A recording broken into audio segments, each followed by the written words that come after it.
안녕하세요. 혹시 오늘 아침에 스마트폰 비서한테 날씨 물어보셨나요? 아니면 챗봇이랑 상담을 했거나 AI가 추천해준 영화를 보셨을 수도 있겠네요. 이게 다 인공지능, 바로 AI 덕분이라는 거죠. 이제 우리 생활에서 뗄래야 뗄 수가 없어요. 그런데 말이죠. 우리가 터치하는 그 화면 뒤에서는 대체 무슨 일이 벌어지고 있는 걸까요? 이 모든 걸 가능하게 만드는 기술의 속살은 과연 어떤 모습일지 오늘 저랑 같이 한번 제대로 파헤쳐 보겠습니다. 우리가 매일 만나는 AI 어시스턴트나 챗봇. 사실 이건요, AI라는 거대한 기술 세계의 정말 극히 일부, 빙산의 일각에 불과하다는 사실 알고 계셨어요? 맞습니다. AI를 이 거대한 빙산에 비유할 수 있거든요. 자, 그래서 오늘 우리는요, 저 물 위에 살짝 보이는 빙산의 꼭대기에서부터 시작해서 그 아래에 숨겨진 어마어마한 본체까지 함께 다이빙 해볼 겁니다. 준비되셨나요? 자, 그럼 가장 익숙한 부분부터 시작해보죠. 바로 빙산의 꼭대기, 우리가 매일 쓰는 바로 그 AI입니다. 우리가 맨날 쓰는 챗봇이나 음성 비서 있잖아요. 그 핵심 기술이 바로 이 대화형 AI라는 겁니다. 이게 뭘 하냐면 그냥 단어만 알아듣는 게 아니라 우리가 하는 말의 진짜 의도, 그 뉘앙스까지 파악해서 진짜 사람처럼 대답을 찾아내는 거죠. 덕분에 우리가 기계랑 대화라는 걸 할 수 있게 된 거예요. 아니, 근데 얘네들은 도대체 어떻게 이렇게 똑똑해지는 걸까요? 자, 이제 빙산의 수면 바로 아래로 살짝만 잠수해서 AI만의 특별한 공부 비법을 한번 훔쳐보겠습니다. 그 비법 중 하나가 바로 강화학습인데요. 이거 생각보다 간단해요. 우리가 어릴 때 착한 일 하면 칭찬 스티커 받잖아요? 그럼 그 행동을 더 하고 싶어지죠. AI도 똑같습니다. 수백만, 아니 수천만 번의 시도를 막 하면서 목표 달성에 성공했다. 그러면 보상이라는 칭찬을 받는 거예요. 이 경험이 쌓이면서 점점 더 똑똑한 전략을 스스로 알아서 터득해 나가는 거죠. 자, 보세요. 여기 AI, 그러니까 에이전트가 있죠. 얘가 주어진 환경 속에서 계속해서 시도를 하는 겁니다. 이렇게 해볼까? 저렇게 해볼까? 행동을 하죠. 그 결과로 보상이라는 좋은 점수를 받으면 아하, 이거구나 하고 배우는 거고, 반대로 벌점을 받으면 이건 아니네, 다른 방법을 찾아야겠다 하고 배우는 거예요. 이 과정을 무한반복하면서 최적의 해답을 찾아가는 겁니다. 정말 끊임없는 노력가죠. 근데 이 공부 과정이 항상 순탄하지만은 않아요. 과적합이라는 함정에 빠지기도 하거든요. 이게 뭐냐면 딱 시험 범위에 있는 교과서 예제 문제만 달달 외운 모범생 같은 거예요. 막상 시험에 살짝만 응용된 문제가 나오면 하나도 못 푸는 거죠. AI가 훈련용 데이터는 거의 100점 맞을 정도로 완벽하게 외워버렸는데 정작 처음 보는 실제 데이터 앞에서는 제대로 실력 발휘를 못하는 상황인 겁니다. 왼쪽이 바로 과적합에 빠진 모델이에요. 데이터점 하나하나를 다 지나가려고 하니까 선이 막 정신없이 구불구불하죠. 너무 예민하게 반응하는 거예요. 반면에 오른쪽에 잘 학습된 모델을 보세요. 데이터의 큰 흐름, 그러니까 핵심적인 경향성만 딱 잡아내서 아주 깔끔한 선을 그리잖아요. AI가 진짜 똑똑해지려면 바로 이 능력, 일반화 능력이 정말 중요합니다. 자, 이제 훨씬 더 깊은 곳으로 잠수해 보겠습니다. AI의 진짜 두뇌, 즉 실제 연산을 담당하는 모듈들에 대한 이야기입니다. 요즘 정말 가장 핫한 단어죠. 바로 거대 언어 모델, LLM입니다.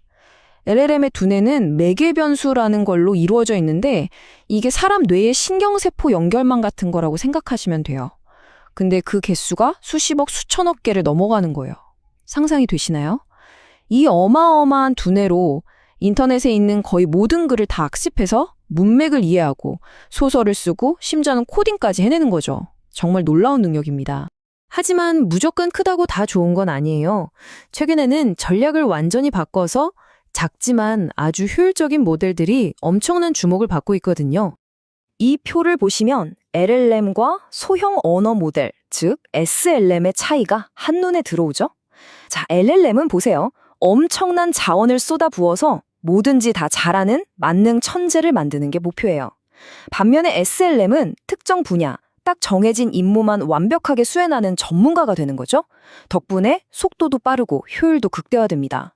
예를 들어서 여러분 스마트폰에서 인터넷 없이 실시간 통역이 된다? 그건 아마 이 작고 빠른 SLM 덕분일 가능성이 아주 높습니다. 자, 드디어 빙산의 맨 아래 가장 깊은 곳까지 왔습니다. 이 모든 놀라운 기술들을 실제로 돌아가게 만드는 물리적인 심장, 바로 하드웨어 엔진실입니다. 그 엔진실의 심장에는 바로 GPU가 있습니다. 원래는 게임 그래픽을 실감나게 만들려고 개발된 건데요. 지금은 AI 시대의 핵심 부품이 됐죠. 왜냐? 바로 병렬 처리 능력 때문입니다. 이게 뭐냐면 한 명의 천재 수학자가 어려운 문제를 푸는 게 아니라 수천 명의 보통 사람이 쉬운 계산을 동시에 다다다닥 해치우는 방식이에요. AI를 학습시키는 데 필요한 그 어마어마한 계산량을 순식간에 처리해버리는 거죠. 이렇게 강력한 GPU 엔진이 최고 속도로 계속 달리려면 연료, 즉 데이터를 엄청나게 빨리 공급해줘야겠죠? 바로 그 역할을 하는 게 고대역폭 메모리 HBM입니다.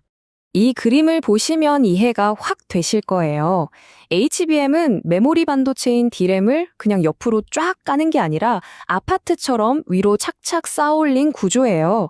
이렇게 하니까 데이터가 지나다니는 길, 그러니까 차선이 엄청나게 넓어지는 거죠.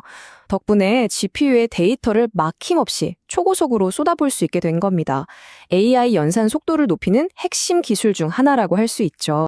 자, 깊은 바닷속 탐험을 마치고 다시 수면 위로 올라왔습니다. 이제 저 멀리 수평선을 바라보면서 AI가 우리에게 가져다 줄 미래, 그 가능성과 우리가 풀어야 할 숙제에 대해 이야기해보죠.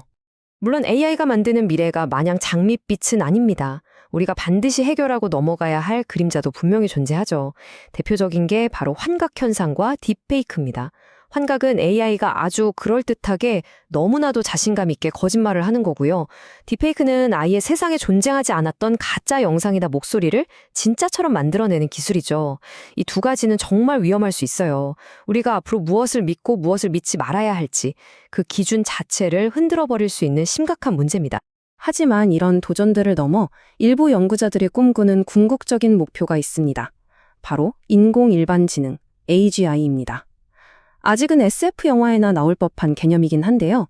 지금의 AI처럼 특정 작업만 잘하는 게 아니라 정말 사람처럼 스스로 생각하고 배우고 어떤 문제든 창의적으로 해결할 수 있는 그런 범용 지능을 가진 AI. 바로 그 꿈을 향해 달려가고 있는 거죠. AI의 힘은 앞으로 우리가 상상하는 것 이상으로 훨씬 더 강력해질 겁니다. 그렇다면 여기서 우리에게 가장 중요한 질문은 바로 이것이 아닐까요? 이처럼 눈부시게 발전하는 기술과 함께 우리 자신은 어떻게 성장해야 할까? 이 강력한 도구를 어떻게 하면 더 현명하게 그리고 올바르게 사용할 수 있을까? 이 질문에 대한 정답은 아마 우리 모두가 함께 찾아 나가야 할 겁니다. 요즘 AI가 정말 우리 삶을 막 바꾸고 있잖아요? 그러면서 AI 보안이라는 새로운 언어가 생겨나고 있어요. 근데 이 언어를 모르면요, 우리가 AI의 진짜 위험, 그리고 진짜 가능성을 제대로 보지 못하고 그냥 놓치게 되는 거죠. 그래서 오늘 이 AI 시대를 살아가기 위해 정말 꼭 알아야 할 핵심 용어 5가지를 제가 아주 쉽고 명확하게 설명해 드릴게요. 모든 이야기는 바로 이 질문, 여기서부터 시작해야 합니다. AI가 가진 엄청난 힘, 그리고 그걸 어떻게든 통제해야만 하는 우리. 이 둘 사이에 존재하는 이 팽팽한 긴장감, 이게 바로 오늘 이야기의 핵심입니다. 자, 그럼 이야기의 첫 장을 한번 열어볼까요? 우리가 통제할 수 없는 AI가 어떻게 우리의 현실 세계, 그리고 우리 일터 깊숙이 파고들고 있는지 그 문제부터 한번 들여다보겠습니다. 첫 번째로 알아볼 용어는 바로 피지컬 AI입니다. 이름 참 직관적이죠? 말 그대로 AI가 컴퓨터 화면이라는 디지털 세상을 넘어서 우리가 발 딛고 사는 바로 이 물리적인 현실 세계로 들어온다는 뜻입니다. 보통 센서나 로봇 같은 것들과 결합해서요. 이 피지컬 AI의 잠재력은 정말 어마어마합니다. 공장에서 정밀한 조립을 하거나 병원에서 물건을 나르는 건 물론이고 이제는 우리 집안까지 들어와서 청소를 하거나 위험한 일을 대신해주고 있죠. 효율을 극대화시켜주는 아주 고마운 존재가 되고 있어요. 그런데 말이죠, 여기서 아주 중요한 질문을 던져야만 합니다. 만약에 스스로 판단하고 움직이는 로봇이 실수를 저지르면 그 책임은 대체 누가 져야 할까요? 잠재력이 큰 만큼 이 보안의 문제도 정말 중요해지는 순간입니다. 자, 지금까지는 공장 로봇처럼 눈에 딱 보이는 위협에 대해 이야기했죠. 이제는 시선을 좀 돌려서 조직 내부에 꼭꼭 숨어 있는 보이지 않는 위협에 대해 이야기해 보겠습니다. 두 번째 용어, 바로 섀도우 AI입니다. 그림자 AI라는 뜻인데요. 직원들이 업무 효율을 높이려고 회사 허락도 없이 개인적으로 막 쓰는 그런 AI 툴들을 말해요. 이게 바로 기업 보안에 아주 거대한 구멍, 사각지대를 만들어버립니다. 자, 이 숫자 좀 보세요. 83%. 이게 뭘 의미하냐면요. 전 세계 보안 책임자들한테 물어봤더니 무려 83%가 우리 회사 안에 섀도우 AI가 있는지 없는지 파악할 자신이 없다. 이렇게 답했다는 거예요. 정말 충격적이죠? 이건 말 그대로 보이지 않는 거대한 시한폭탄이 바로 우리 곁에서 째깍째깍 돌아가고 있다는 뜻이나 마찬가지입니다. 진짜 문제는 이 인식의 차이에 있어요. IT 리더들은 97%나 이게 심각한 위협이라고 생각하는데 정작 그걸 쓰는 직원들은 91%가 뭐 어때? 내 일만 편해지면 그만이지 하면서 위험이 거의 없다고 생각한다는 거죠. 바로 이 안일함이 섀도우 AI를 훨씬 더 위험한 존재로 만들고 있는 겁니다. 자, 그럼 이렇게 심각한 문제들을 대체 어떻게 해결할 수 있을까요? 이제 이야기의 초점을 문제에서 해결책으로 옮겨보겠습니다. AI의 위험을 관리하기 위해서 지금 어떤 도구들이 개발되고 있는지 한번 살펴보시죠. 그 첫 번째 해결책은 바로 합성 데이터입니다. 이게 뭐냐면 개인정보 보호랑 데이터 부족 문제를 한 방에 해결하는 아주 똑똑한 방법인데요. 실제 데이터 대신에 그 데이터의 통계적인 특징만 쏙 빼닮은 아주 안전한 가짜 데이터를 만드는 거예요. 만드는 과정은 이렇습니다. 먼저 알고리즘이 원본 데이터의 패턴이나 통계적인 특징만 싹 공부해요. 그러고 나서 주민번호나 이름 같은 개인정보는 전부 다 버리고 그 특징만 꼭 닮은 완전히 새로운 데이터를 만들어내는 거죠. 핵심 목표는 바로 이겁니다. 실제 세상에 있는 민감한 개인정보를 단 하나도 위험에 빠뜨리지 않으면서도 아주 강력한 AI 모델을 안전하게 훈련시키는 것. 이게 바로 합성 데이터가 필요한 이유죠. AI의 또 다른 골치 아픈 문제가 뭐냐면요. 이 친구가 어떻게 결정을 내리는지 그 과정을 도무지 알 수가 없다는 거예요. 데이터를 집어넣으면 짠 하고 결과는 나오는데 아니 왜 이런 결과가 나온 거야? 물어보면 그냥 깜깜한 거죠. 이걸 바로 블랙박스 문제라고 하거든요. 그래서 이 문제를 해결하려고 나온 개념이 바로 글래스박스입니다. 이름 그대로 상자 속을 유리처럼 투명하게 들여다보자 이겁니다. 이것이 바로 네 번째로 알아볼 용어, 설명 가능한 AI, 줄여서 XAI입니다. AI가 왜 그런 판단을 내렸는지 그 이유와 근거를 우리, 그러니까 사람이 이해할 수 있도록 설명해주는 기술이에요. 꽉 닫힌 블랙박스를 열어주는 아주 중요한 열쇠라고 할 수 있죠. XAI는 그냥 있으면 좋은 그런 기술이 절대 아닙니다. 사용자들이 AI를 믿고 쓰게 만들고 혹시 문제가 생겼을 때 누구 책임인지 명확하게 하고 또 여러 법적인 기준을 맞추기 위해서도 반드시 꼭 필요한 기술인 셈입니다. 자, 지금까지는 기술적인 해결책들을 살펴봤는데요. 이제는 이 모든 기술 개발을 올바른 방향으로 이끌어야 할 근본적인 철학, 그러니까 일종의 방향키에 대해서 이야기해 볼 시간입니다. 마지막 다섯 번째 용어, 바로 AI 윤리입니다. 이건 뭐랄까, 우리가 힘들게 만든 기술이 엉뚱한 방향으로 폭주하지 않고 모든 사람에게 이로운 방향으로 가도록 길을 안내해주는 도덕적인 나침판, 바로 그런 역할을 합니다. 이 문장이 AI 윤리의 역할을 정말 잘 보여주는 것 같아요. 기술 발전이 인간 중심의 가치를 해치지 않도록 막는 사회적 안전망이다. 기술이 우리를 해치지 못하게 막아주는 마지막 방어선, 그게 바로 윤리의 핵심이죠. 그리고 바로 이런 문제들 때문에 윤리가 꼭 필요한 겁니다. AI가 편견 가득한 데이터를 그대로 배워서 채용해서 누군가를 차별하거나 블랙박스 뒤에 숨어서 책임질 사람을 애매하게 만들거나 심지어 진짜보다 더 진짜 같은 가짜 정보를 마구 퍼뜨려서 사회 전체의 신뢰를 무너뜨리는 것. 이게 전부 지금 우리 현실에서 실제로 벌어지고 있는 일들입니다.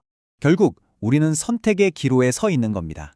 AI가 폭발적으로 성장하는 속도와 그 기술을 현명하게 관리하려는 우리의 지혜.